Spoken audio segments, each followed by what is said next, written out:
Soy Luis Miguel González, director del Economista, y el especial de esta quincena de Voz en Directo está dedicado a los pronósticos. Empezamos el año muy optimistas. Cuando digo empezamos, quiero decir gobierno, analistas del sector privado, incluso aquí en el Economista. 3 meses después, no hay tantas razones para estar optimistas. La baja en el precio del petróleo y algunos indicadores relacionados con confianza de inversionistas y de consumidores nos han desteñido un poco los colores más brillantes. Pasamos de pronósticos que situaban el crecimiento de la economía entre 3.5-4 a el rango entre 2 y 3.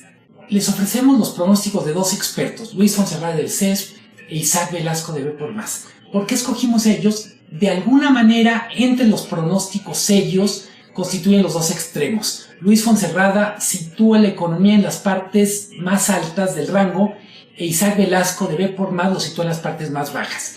El pronóstico del Economista es algo a la mitad, pero sobre todo entendemos que hacer pronósticos en este año es realmente una tarea de quienes manejan la bola de cristal. Muchas gracias, esperemos que disfruten este programa.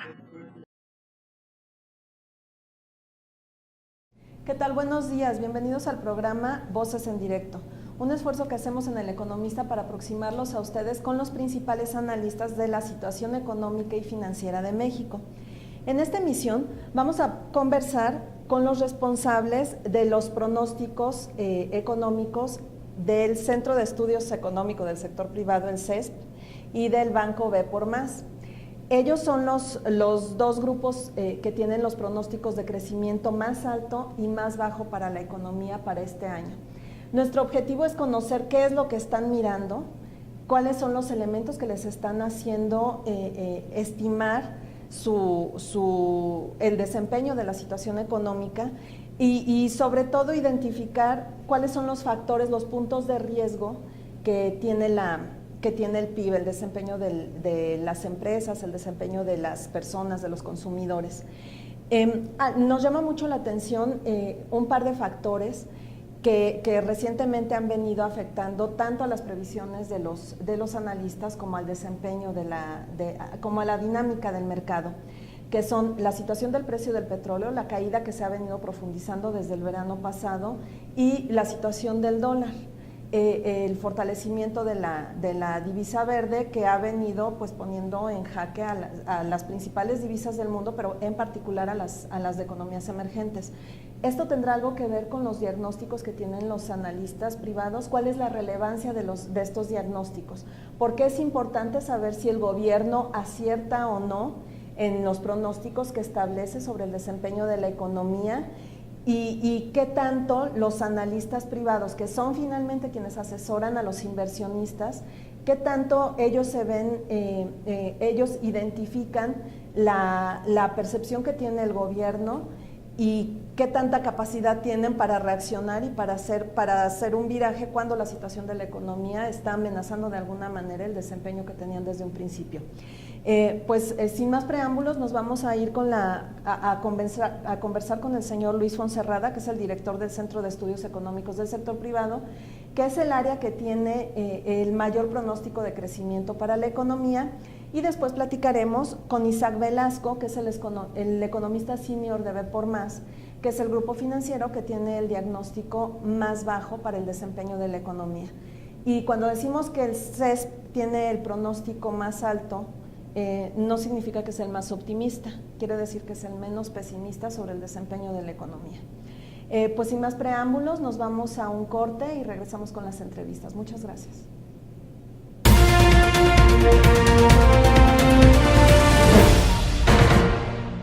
El Economista trae para ti las mejores revistas con contenidos diseñados para un estilo de vida sofisticado, el lujo y lo más prestigiado de la moda. Te presentamos Bistronomy, la revista para el foodie mexicano. Tiene la misión de llevar a nuestros lectores en un recorrido por los mejores lugares para degustar platillos de excepción. La revista para todos los interesados en los relojes de cuarzo es O'Clock. Los ejes temáticos giran alrededor de las tendencias y las noticias más importantes de la industria, las celebridades y las pasarelas que definen el rumbo de la moda internacional. Equestrian, la única revista de estilo de vida ligada al mundo ecuestre. Podrás encontrar noticias relacionadas con el lujo, los looks y accesorios obligados para él y para ella, los mejores gadgets, relojes, joyas, autos, motocicletas, vinos, restaurantes, platillos, spas y destinos. Si eres amante de la vida náutica, te presentamos Luxury on Board, donde te mostramos los mejores destinos nacionales e internacionales. Te ofrece un directorio actualizado con las marinas en México más importantes. Horloger, la revista de alta relojería, te ofrece todos los contenidos relacionados con las grandes novedades presentadas por las marcas, así como un recorrido desde las entrañas por una de las industrias más importantes en el mundo del lujo. Aquí encontrarás los mejores contenidos sobre las grandes ferias de relojería, como Basewall en Basilea, Suiza, el Salón Internacional de Auto Luxury en Ginebra, Suiza, y el Salón Internacional de Alta Relojería en México.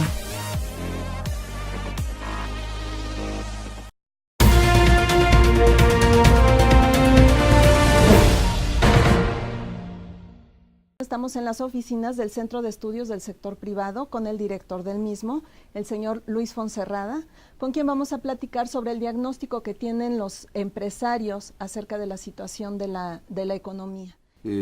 Muchas gracias por la oportunidad de comentar. Nos parece que la economía puede crecer alrededor de 3% en el 2015. Nuestra estimación es que puede crecer hasta el 3.2%, lo que es un punto completo porcentual comparado con el crecimiento que tuvimos en el 2014, que apenas fue de 2%. ¿Por qué pensamos que puede crecer a esta tasa bastante más alta que en el 2014? El primer factor muy importante es que la economía americana, que es un motor importante para la economía mexicana, viene creciendo extraordinariamente bien.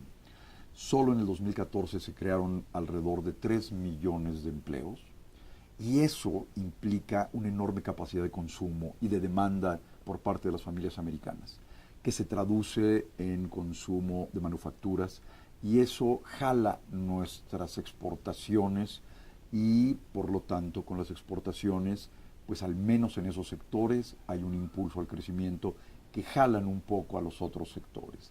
Ese es un elemento importante. Otro elemento importante es que, además de lo que sucedió en el 14 con la economía americana, en enero y febrero la generación de empleos ya rebasó el 500,000 de empleos. Quiere decir que esta dinámica tan fuerte de la economía americana continúa, lo que es una buena noticia. Eso, junto a una enorme cantidad de dinero que el gobierno ha estado gastando y que va a seguir gastando, probablemente por las elecciones, el gobierno tomó una enorme cantidad de dinero de las familias y las empresas durante el 14 y lo sigue tomando por estos nuevos impuestos y los incrementos que hubo y los va a estar gastando. Eso se debe sentir en la economía en algún momento. No se ha sentido y nosotros creemos que se va a empezar a sentir. De tal manera que tanto este gasto del sector público como la economía americana van a ser un motor importante.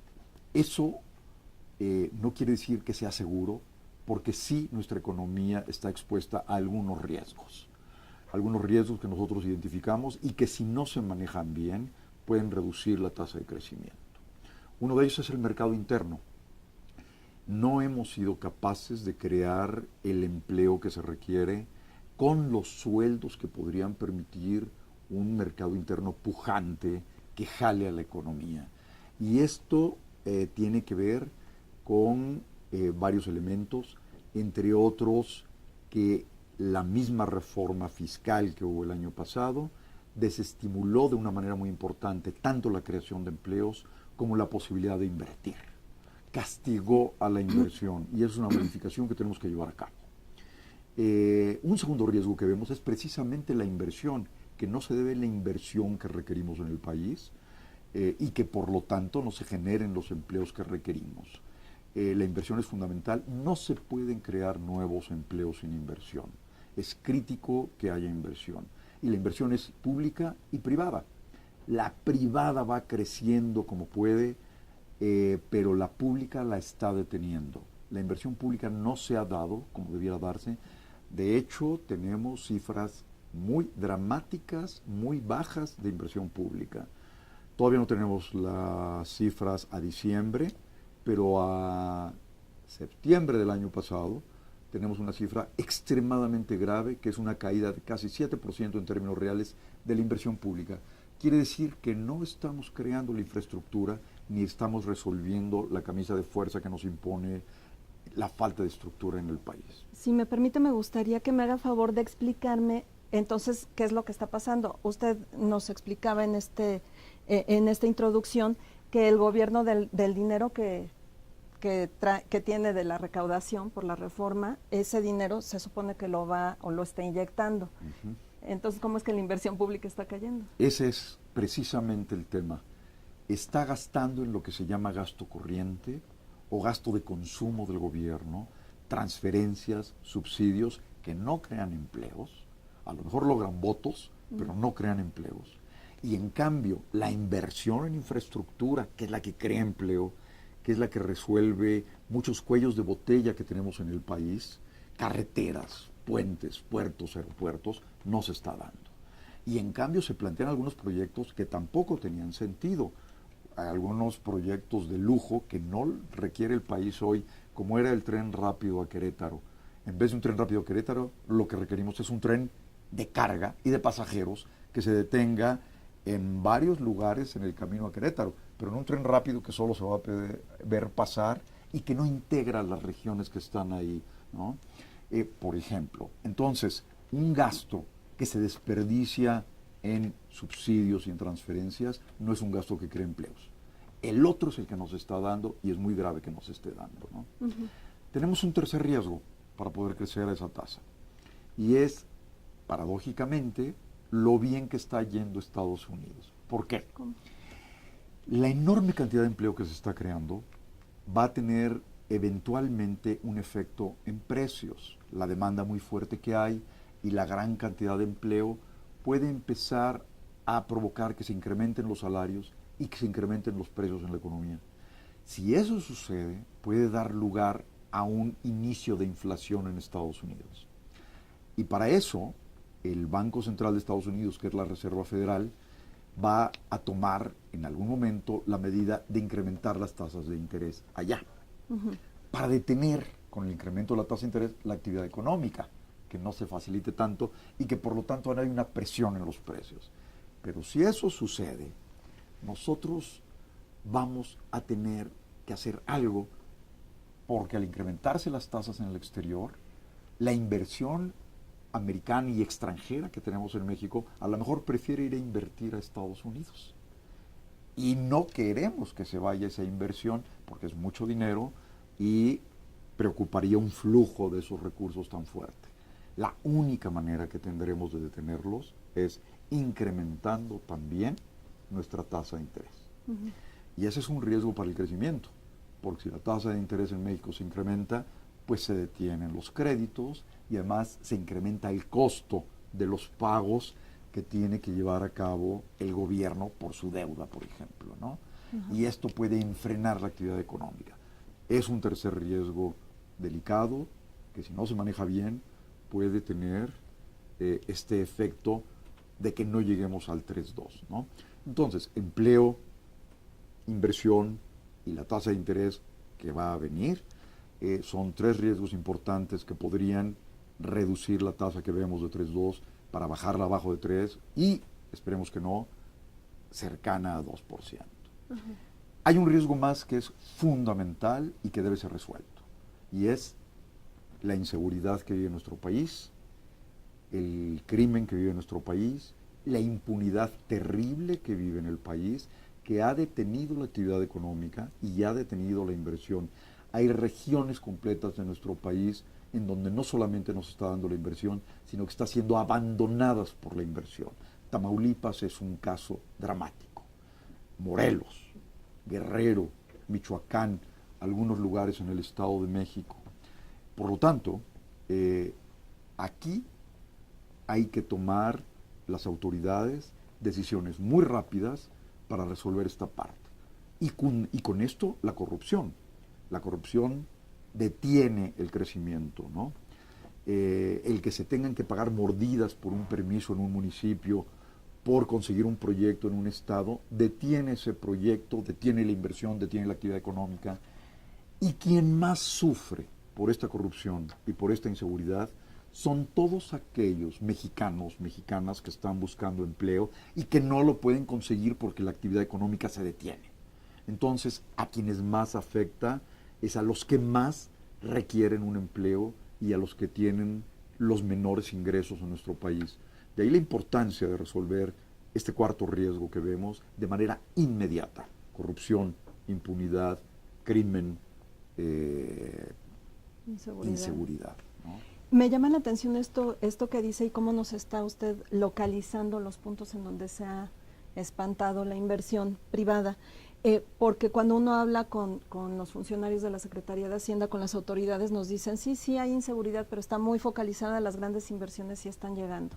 ¿Cuál es la opinión que tienen ustedes al respecto? No, bueno, las inversiones no solamente no están llegando a estos lugares, sino que se están yendo.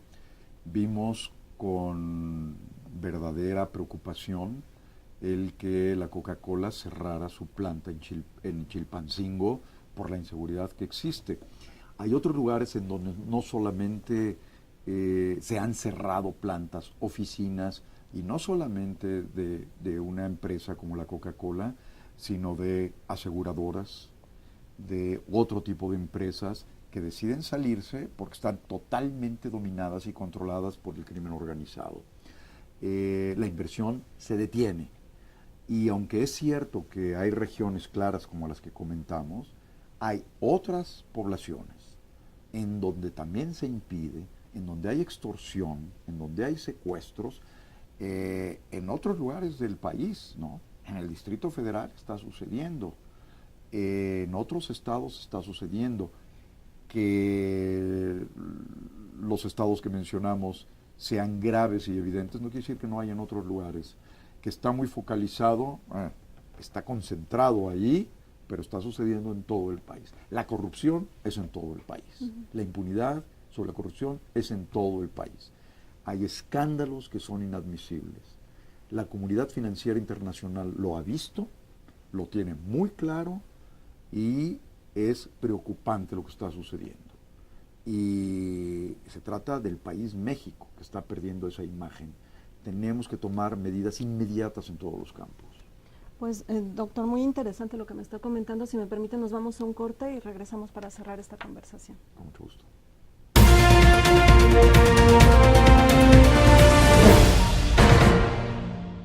En la nueva edición de Herlogy presentamos en exclusiva el Gravity Tourbillon, el primero de un minuto que realiza una rotación elíptica y que redefine toda su estructura tradicional. Además, encuentra todos los detalles del Salón International de la Hot Horlogery 2015, el evento más exclusivo de la relojería de alta gama. Adquiérela en tiendas de prestigio o descárgala desde tu iPad en App Store. Mantente informado al momento a través de nuestras redes sociales. Síguenos a través de Twitter en @eleconomista. Búscanos en Facebook como eleconomista.mx. Además, para visualizar entrevistas, programas especiales, cápsulas y todo el contenido de El Economista TV en YouTube, los encuentras como Video El Economista. Interactúa con nosotros, participa, comenta y forma parte de la comunidad de economía y negocios más grande del país. El Economista. Información inteligente.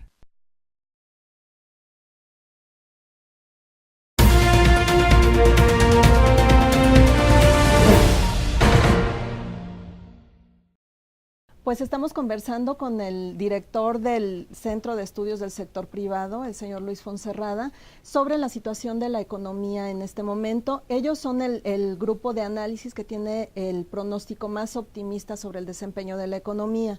Esta es una de las razones, más optimista en el sentido de que es el más alto, a eso me refiero. Esta es una de las razones por las que solicitamos su observación, su diagnóstico. Y para seguir con el tema, doctor, de la violencia, quisiera saber si ustedes tienen una estimación del costo que ha tenido este clima de inseguridad y de violencia para la economía nacional. Por supuesto. El costo de la inseguridad implica que muchas empresas y muchas familias tengan que tomar medidas para protegerse, desde un candado hasta rejas electrificadas, hasta guardias privados, guardias de seguridad que acompañan a los camiones para que no sean robados, etcétera, etcétera. Es enorme el costo. Esto reduce la capacidad de inversión. Ese es un tema. Otro es la inversión que definitivamente decide no darse, porque no existe la seguridad ni física ni patrimonial. Tampoco existe la certeza jurídica que requiere una economía para ir creciendo, ¿no? La seguridad sobre los derechos de propiedad no existe. La corrupción brutal en los 3 niveles de gobierno y en los 3 poderes. Entonces no hay certeza para poder avanzar. Esto cuesta al país. El Poder Judicial. Los juicios no son, y los resultados de los juicios no son a favor de quien tiene la razón, con justicia, sino de quien mejor soborna al juez. Entonces no se puede funcionar de esa forma. El costo que tiene para el país todo esto que sucede, la inseguridad, la corrupción, todo esto, al menos nos cuesta cada año 1 punto o 1,5 puntos de crecimiento que podíamos haber tenido. El año pasado, en vez de crecer al 2%, podíamos haber crecido arriba del 3%. Este año, con todo lo que está sucediendo que comentábamos, a lo mejor llegaremos a crecer al 3, 3,1, 3,2%, pero si no existiera todo esto, podríamos estar creciendo 1,5 puntos arriba, a lo mejor al 4 o al 4,5. Entonces el costo de esto es al menos 1 punto, de 1 punto, 1,5 puntos por año de crecimiento. Y eso es una generación de empleos de alrededor de 300,000 empleos que no podemos generar anualmente, ¿no? Uh-huh.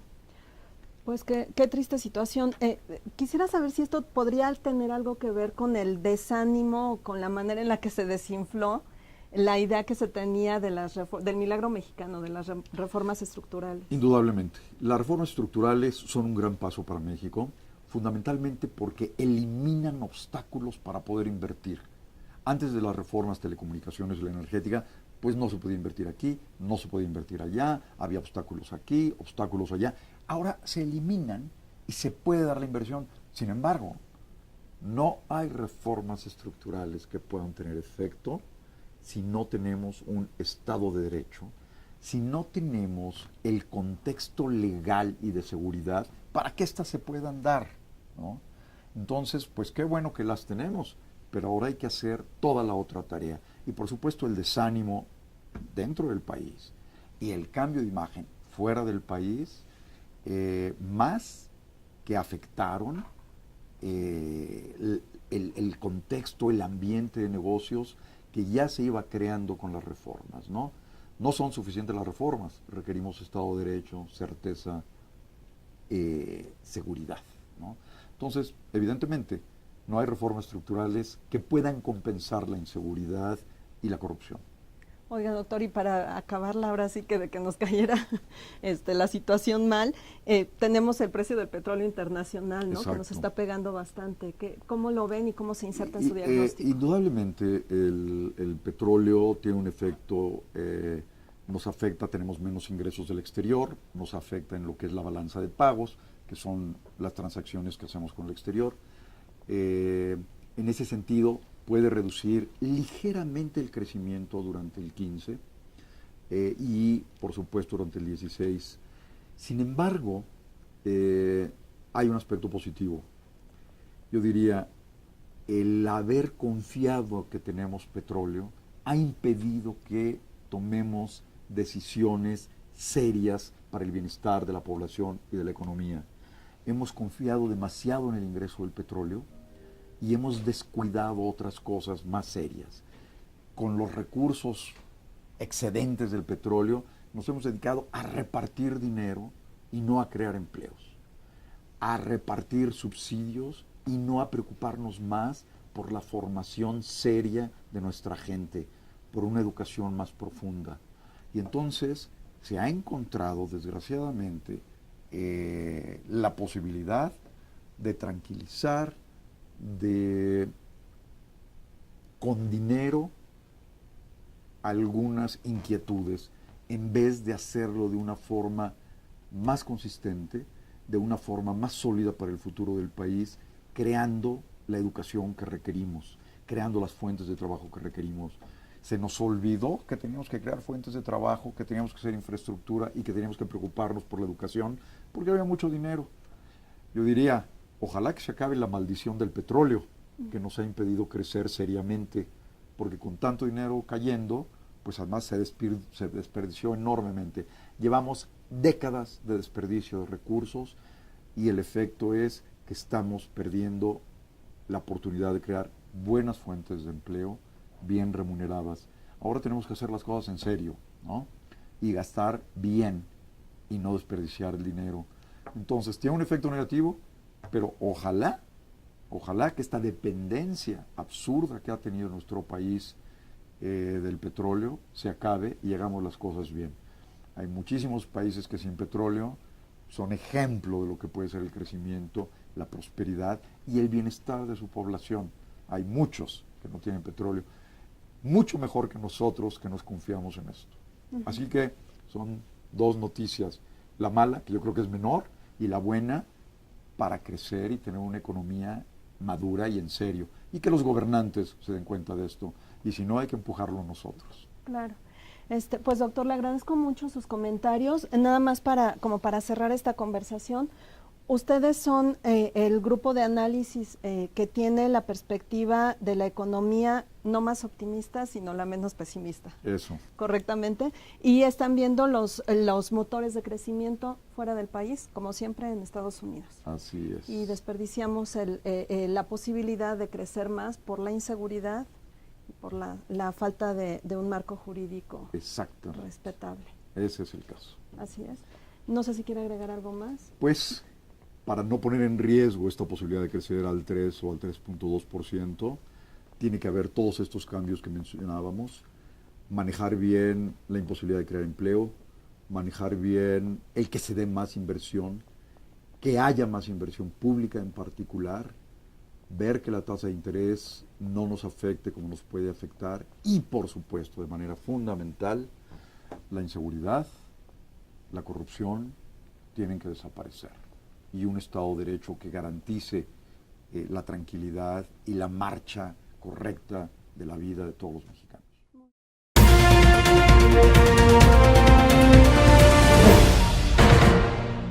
El Economista.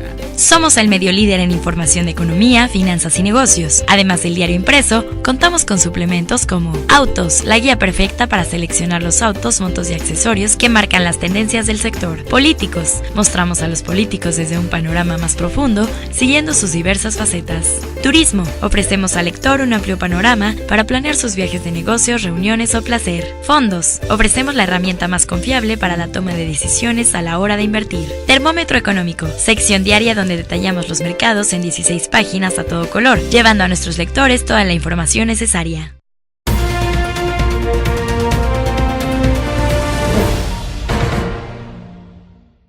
Y ahora los dejo con la entrevista que le hicimos a Isaac Velasco Orozco, economista senior de la Casa de Bolsa B por Más.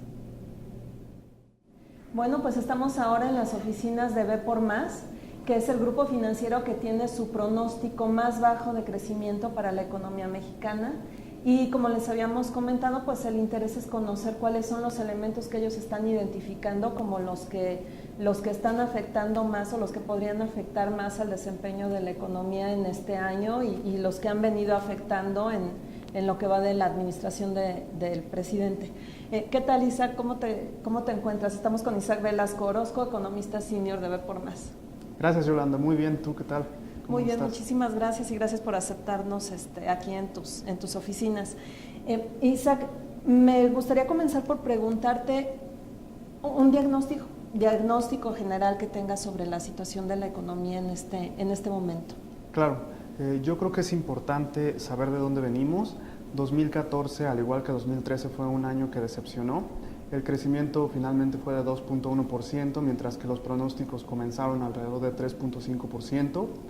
Esta debilidad en el crecimiento se explicó principalmente por tres factores. Uno de ellos, y no anticipado, fue un crudo invierno en Estados Unidos. que como sabes la actividad industrial en México está muy relacionada a la actividad en Estados Unidos. Y bueno, este crudo invierno hizo que el crecimiento durante el primer trimestre fuera menos positivo de lo que estábamos esperando. En segundo lugar, hubo un bajo ejercicio del gasto de gobierno. Aquí es importante destacar que a pesar de que hubo un crecimiento en la asignación de este gasto, como lo reconoció la Secretaría de Hacienda, si puedes ver las cifras de Banco de México en cuanto a la tesorería o los depósitos en la tesorería del gobierno, es una cifra que continuó incrementándose a lo largo del año. Es decir, sí vimos un crecimiento en el gasto asignado, pero no en el gasto realizado, que es el que al final se traduce en empleos, en mayor gasto, en inversión. Ese fue un factor que limitó el crecimiento en 2014. Y bueno, finalmente también traíamos un ciclo de desaceleración en el consumo privado desde 2013, que se vio exacerbado por la reforma fiscal. Hubo un crecimiento de 2% de acuerdo a nuestras estimaciones. Estas cifras se conocerán próximamente por parte de INEGI. Y fue un crecimiento realmente débil si lo comparamos con el de años previos de 4% en el consumo privado. Este factor no es trivial, dado que representa casi 60% de la demanda agregada.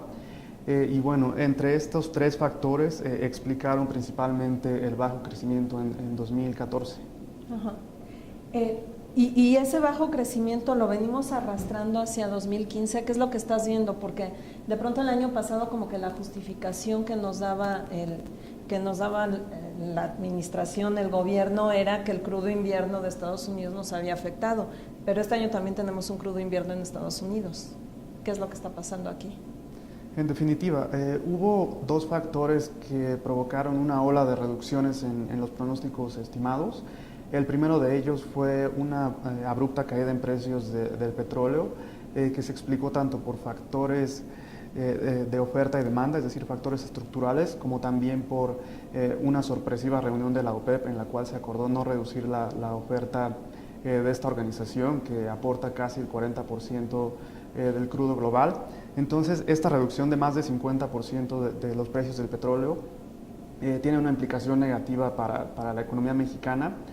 Quizás no para 2015 como estamos estimando, pero sí para 2016. Esto fue uno de los primeros factores que nos hizo revisar nuestro pronóstico de crecimiento, y el segundo de ellos fue la reducción en el gasto público del 0.7% del PIB.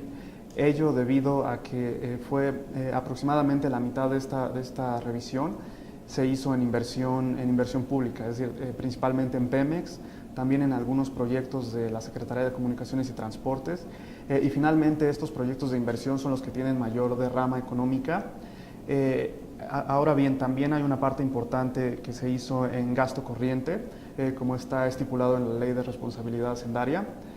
Y bueno, adicionalmente a este recorte del gasto público, hay un efecto multiplicador en el consumo privado, que también estamos previendo que tenga un impacto negativo. Y bueno, esto nos hizo finalmente estimar que la economía podría crecer 2.8 en 2015. Ajá. ¿Cuál era el pronóstico previo que tenían ustedes? Porque me dices que la acaban de revisar, ¿no? Claro. Previo al recorte del gasto público estábamos estimando un 3.2% de crecimiento. Ahora, también me gustaría comentar qué es lo que estamos viendo para 2015, y a pesar de este crecimiento tan bajo de 2.8%, estamos esperando que 1.2 puntos porcentuales provengan de la industria, es decir, alrededor del 40% del crecimiento va a ser producto de la actividad industrial. Su proporción en el PIB es cercana al 30%, entonces están contribuyendo de manera muy positiva. Y bueno, esto principalmente debido a que hay una fuerte correlación en la industria entre México y Estados Unidos. Me gustaría destacar que de los tres sectores más importantes de la industria, que son minería, manufacturas y construcción, dos de ellos tienen un comportamiento muy positivo: manufacturas y construcción, principalmente por el sector inmobiliario, y un componente que nos va a restar puntos de crecimiento va a ser la minería, por la caída tanto en precios como en volumen de exportación. Pero otra vez, refiriéndonos concretamente a manufacturas, definitivamente el sector automotriz es uno de los que va a contribuir con mayor fuerza a la exportación mexicana hacia Estados Unidos. A ver, entonces, si estás viendo movimiento en el cuerpo, digamos, de la economía nacional, sí hay movimiento, no es solo que el jalón del crecimiento lo va a dar Estados Unidos, sí hay aquí en México elementos para ser optimistas. Sí, en definitiva, no solo es la manufactura de exportación la que se está viendo beneficiada, también hay manufactura de uso interno que también tiene un dinamismo bastante importante. Estamos estimando tasas de crecimiento superiores al 4%. Y con respecto a la construcción, creemos que puede ser un año bastante bueno, con un crecimiento superior al 5%. Y bueno, esto es producto principalmente de una mayor construcción en el sector inmobiliario. Con respecto a la infraestructura, estamos siendo mucho más cautos o moderados, dada la trayectoria que hemos visto en recortes de inversión o en no ejercicio del gasto público en este rubro. Entonces creemos que va a haber un crecimiento en la construcción, pero va a venir principalmente por el sector inmobiliario y el sector privado concretamente. Isaac, de acertar ustedes con su pronóstico de crecimiento, que es el más bajo que tienen en este momento los analistas a nivel internacional acerca de México, tendríamos 3 años creciendo por debajo del 3%. Sería un tercer año consecutivo que corresponde a los primeros 3 años de la administración de Enrique Peña Nieto, creciendo a un promedio de 2%, de 2 puntos del PIB.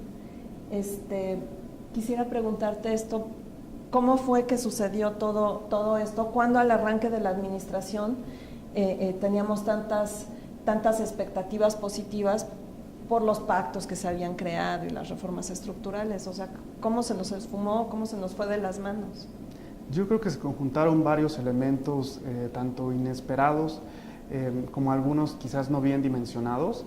Dentro de la primera categoría podemos encontrar el invierno en Estados Unidos, un retraso en el gasto público que duró más tiempo de lo que se estaba estimando y fue más fuerte. Tradicionalmente al inicio de la administración, digamos que por una adaptación de la administración a aprender a gastar, siempre hay una caída en el gasto público. Sin embargo, en esta ocasión fue más fuerte de lo que se esperaba. Este fue otro elemento importante. Y bueno, finalmente, dentro de los componentes quizás no bien dimensionados, el principal fue la reforma fiscal. Creo que todos fuimos muy optimistas en 2014 en cuanto al impacto que podía tener. Y bueno, yo atribuyo los pronósticos de 3%, superiores a 3% que muchos teníamos para 2014, a principios de 2014, a una quizás dimensión menos fuerte de la que tuvo finalmente la reforma fiscal en el consumo privado, que llevó las tasas de crecimiento del mismo a 2%. Ahora, por lo que me dices entonces, lo que estamos viendo es que la consecuencia del bajo desempeño que ha tenido la economía en los últimos 2 años y previsiblemente en uno tiene que ver con factores ajenos a las potestades de las autoridades mexicanas, y 2, si son resultado del no mal manejo, pero de la no previsión correcta, el no diagnóstico correcto de la situación de la economía mexicana por parte de nuestras autoridades, ¿correcto? Porque tiene que ver con lo que es el gasto público y tiene que ver con la reforma fiscal que se aplicó afectando a los industriales. Yo creo que el efecto de la reforma fiscal sí fue negativo en el corto plazo, pero es una reforma que en el largo plazo busca poder incrementar la base gravable para que la reforma energética pueda hacer que Pemex dependa o esté contribuyendo en menor medida a los gastos del sector público. Entonces, en esa medida, quizás el efecto inicial pudiera parecer negativo, pero en el largo plazo es una medida que nos puede ayudar a incrementar el crecimiento potencial de México. Banco de México está estimando que puede ser entre 3 y 4%, y bueno, que esto explicaría también que la mayoría de los pronósticos para todos los años inician entre estas cifras, dado que es el crecimiento potencial. Pero pensando más a futuro, creo que este tipo de reformas son las que nos podrían llevar finalmente a crecer más allá de este número, que bueno, es una transformación estructural de nuestra economía, como lo vimos en el 94 con el Tratado de Libre Comercio, y ahora el sector manufacturero es uno de los que más contribuye al crecimiento en México. Isaac, quisiera ver si nos pueden ayudar ustedes a dimensionar qué significa que la economía no alcanza el crecimiento que pronostica o que estima el gobierno a fin de año. ¿Qué significa? ¿Cómo lo sentimos nosotros? ¿Por qué nos afecta a la gente de a pie? ¿Por qué nos afecta y por qué ustedes están moviendo constantemente sus pronósticos? Claro, normalmente los economistas instrumentamos toda la información que conocemos en dado momento sobre la economía y con ello extrapolamos un crecimiento esperado. Finalmente vamos conociendo datos que al principio no teníamos previstos, que son los que nos llevan a revisar nuestro pronóstico al alza, a la baja. Yo creo que una de las formas más fáciles de entender qué significa un menor crecimiento al estimado es, hay algunos sectores que podrían estar contribuyendo a la economía y que finalmente terminan creciendo menos de lo que estábamos esperando. En un año promedio con un crecimiento cercano al 3.5%, se crean alrededor de 700,000 empleos formales. El año pasado se crearon alrededor de 600,000 y en 2013 la cifra fue de 460,000, cuando el crecimiento fue de solo 1.4%. Entonces, esto nos llevaría a decir que en promedio se están perdiendo, digamos, una cifra fácil de dimensionar. En promedio se están perdiendo alrededor de 150,000 empleos por cada punto que no crece la economía mexicana. Y bueno, esto tiene implicaciones para el consumo privado, para la inversión, para diferentes variables macroeconómicas. Ajá. No, pues ahora sí bastante importante, porque sin empleo obviamente no hay ingresos y no hay manera de que nosotros podamos consumir y gastar e invertir y hacer que la economía se mueva. Isaac, me gustaría preguntarte que, desde tu punto de vista, ¿qué es lo que pasó con las reformas estructurales? Porque como hablábamos hace un momento, había mucha expectativa positiva adentro y afuera del país acerca del efecto que podían tener las reformas, pero pues ahora parece que se diluyó. Me parece que la energética es bastante claro, tiene que ver con el precio del petróleo, pero las demás, ¿qué es lo que pasó? Yo creo que algunas de estas reformas sí están teniendo el efecto que se estaba esperando. Como te comenté, en 2013 vimos un crecimiento de 1.4% de la economía, mientras que se crearon más de 400,000 empleos. Antes de esto, cuando teníamos crecimientos similares a 1%, 1.5%, la creación de empleos en el sector formal era cero o incluso negativo. Entonces, esto nos estaría llevando a pensar que la reforma laboral está creando un mercado mucho más flexible, que incluso en periodos de bajo crecimiento está permitiendo crear empleos. Con respecto a la reforma en telecomunicaciones, ya vimos algunos de sus efectos iniciales en caídas en precios, que incluso llevaron la inflación en enero a niveles de 3%, desde casi 4% a finales de diciembre. La reforma fiscal yo creo que puede tener un impacto muy positivo en el mediano largo plazo. Y bueno, la reforma energética, que quizás fue la reforma más importante de esta administración, el efecto final que puede tener depende más de variables quizás ajenas a la economía nacional. No es lo mismo, como sabes, tener un precio de exportación para la mezcla superior a $100 por barril, en donde muchos proyectos de inversión son rentables, a tener precios cercanos a 40, donde sobre todo proyectos en aguas profundas dejan de ser rentables, y creo que es parte de la aversión que han tenido los internacionales. Ahora también creo que es importante mencionar que en la ronda 1, que va a comenzar en el segundo semestre de este año, se van a licitar solamente proyectos de aguas someras, y de acuerdo a cifras que ha dado Pemex, el costo de extracción de estos barriles es cercano a $22, $23 por barril.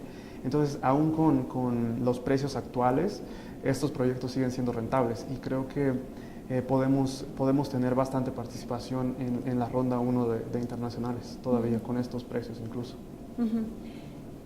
Isaac, ¿qué pasa con el sector, desde tu punto de vista, con el sector empresarial, con los inversionistas, cuando ellos ven de pronto pues la descomposición de alguna manera a la que se ha llegado por la inseguridad, por los casos de corrupción, de los que nos hemos enterado o de los que no nos hemos enterado, pero que todos conocemos?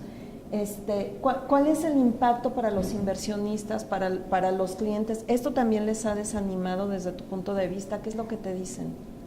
Creo que los elementos que tienen que ver con inseguridad quizás son más palpables para inversionistas nacionales, no tanto internacionales, y pueden llegar a desincentivar inversión física, sobre todo en algunos estados. Sin embargo, la sensibilidad que hemos visto en el indicador de inversión fija bruta en realidad no ha sido tan fuerte. De hecho, hemos visto un repunte importante desde el año anterior, sobre todo por una recuperación inmobiliaria. Y con respecto a quizás algunos casos de licitaciones cuestionables, creo que es la mayor preocupación que tienen los inversionistas internacionales, que a pesar de que se abra la participación en inversión en algunos sectores estratégicos, pueda haber algún proceso no tan claro en este tipo de licitaciones. Y eso probablemente pudiera generar algunas dudas. Sin embargo, pues confío en que la rentabilidad de estos proyectos siga atrayendo a los inversionistas internacionales. Isaac, para agregar otro prietito al arroz, pues el dólar sigue fortaleciéndose. Quiero preguntarte, ¿qué es lo que están viendo ustedes? ¿Cómo impacta a la industria, a la economía, si es que le impacta un dólar fuerte? Y también preguntarte qué es lo que está pasando, cómo nos están viendo y qué es lo que nos está diciendo la cotización del peso. Claro, la Comisión de Cambios y Banco de México siempre han tenido una posición muy conservadora y desde mi punto de vista bastante responsable en el manejo de la política cambiaria. Entonces, a estos niveles de tipo de cambio que nunca habíamos visto, vale la pena cuestionarse si es positivo o negativo para la economía. Lo que nosotros hemos encontrado es que son más factores los que pesan del lado positivo que del lado negativo.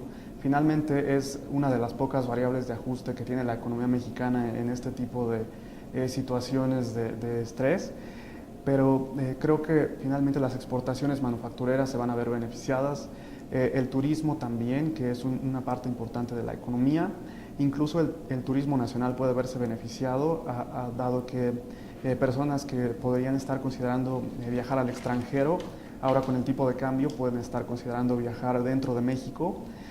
Las familias que reciben remesas también van a tener un poder adquisitivo más alto. Y por otra parte, la inversión extranjera directa también podría verse beneficiada, dado que a estos niveles de tipo de cambio, proyectos que antes podrían no haber sido rentables, ahora pueden serlo. Y por otra parte, las desventajas que estamos viendo es que quizás haya un encarecimiento de las importaciones y también un traspaso del tipo de cambio a la inflación, pero estamos previendo que este sea bastante limitado. Actualmente esperamos que la inflación termine en 2.9% y bueno, esto era cuando la depreciación del peso llegaba a niveles de 14.90, 15. De mantenerse estos niveles de 15.50, esperaríamos que la inflación cerrara el año cerca de 3%. Entonces realmente no es un impacto tan fuerte que pudiera tener alguna incidencia en variables como la política monetaria, que sí están beneficiando al grueso de la economía. Muy bien. Isaac, al situarse desde el arranque del año en un pronóstico tan bajo, repito, el más bajo de todos los analistas internacionales, financieros y empresariales, ¿les da alguna posibilidad de acertar más al final del año con su previsión?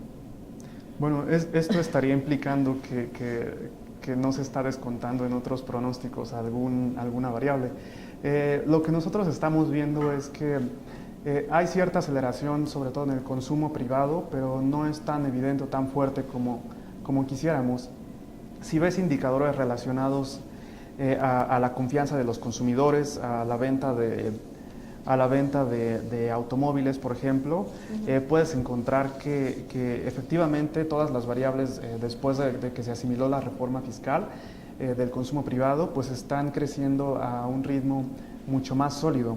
Sin embargo, también hay otras variables que prenden focos rojos en cuanto al consumo privado y que podrían estar explicando por qué por ejemplo, las ventas, mismas tiendas del Buen Fin no están teniendo los resultados que se esperaban.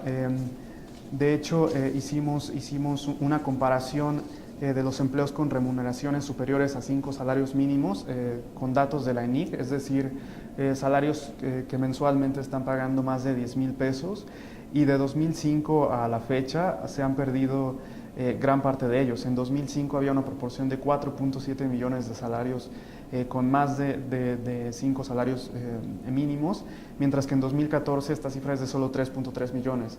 Sí ha habido una creación de empleos, pero no son empleos con la misma capacidad de adquisición. Entonces esto explica que la recuperación en el consumo privado no sea tan fuerte como podría serlo si tuviéramos una productividad mayor en la economía, que finalmente es lo que motivaría creación de empleos con salarios mejor pagados. A ver, pero la productividad se supone que se va a acelerar una vez que se ejecuten todas las reformas, ¿no? Sí, definitivamente. ¿Por qué hubo esta caída en la generación de empleos mejor remunerados? Creo que tuvo que ver con diferentes factores, tanto coyunturales, por ejemplo, la crisis financiera, y que de hecho también fue así en Estados Unidos. Hubo una pérdida de empleos mejor remunerados y se están creando empleos, pero principalmente en el sector minorista, de comercio minorista, cuyos salarios son menores a los que había, por ejemplo, en otros sectores manufactureros, minería, sector financiero. Está ocurriendo algo similar en México, y además la liberalización del sector o flexibilización del sector laboral está permitiendo que puedan pagarse realmente la productividad de esos factores. Creo que una vez que comencemos a ver los beneficios de las reformas estructurales, pudiera haber una recuperación de estos sectores dentro del sector laboral. Sin embargo, es un movimiento que en esta gráfica son 10 años, entonces también es algo de mediano plazo. Muy bien. Pues Isaac, te agradezco mucho las observaciones que nos diste. Creo que ya podemos hacernos una propia idea de cómo está la situación económica, y sobre todo un plan hacia lo que resta del año para nosotros como consumidores o como empresarios o como profesionistas, organizarnos de tal manera que no nos tome por sorpresa ningún evento. Isaac, te agradezco mucho tus observaciones. No sé si quieres agregar algo más. Te agradezco el espacio, Yolanda. Gracias por la invitación. Bueno, muchísimas gracias a ustedes. Y gracias a ustedes también que nos acompañaron en esta emisión del programa Voces en Directo. Nos vemos próximamente. Hasta luego.